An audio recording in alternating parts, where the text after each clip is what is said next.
Propaganda এবং উদ্দেশ্যমূলকভাবে তারা তাদের যে অবস্থান, এই ক্ষেত্রে আপনারা জানেন আমাদের আমাদের আমাদের বাস্তবতা যায়। আপনারা আর একটা কথা বলি যে কিছু লোক বলে এই যে এগুলো কি বাস্তবায়ন করতে পারবে, কিছু মিথ্যা প্রোপাগান্ডা, মানে মিথ্যা আশ্বাস। আপনারা তাদেরকে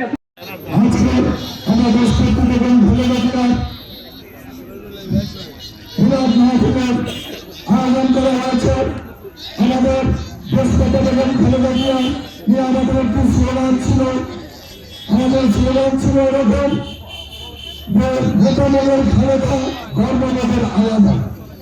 স্বৈরাচার হতে এ পর্যন্ত যত স্বৈরাচার তার মাধ্যমে পতন।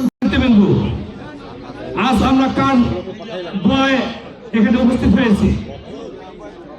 উদ্দেশ্য হওয়া উচিত যাতে আমরা আগামী দিনে আমাদের নেতৃত্ব, আমাদের গণতন্ত্রের সংসদ নির্বাচন, এই নির্বাচনে ধানের শীষের প্রার্থীকে আপনারা জয়যুক্ত করবেন। উপস্থিতি আপনারা জানেন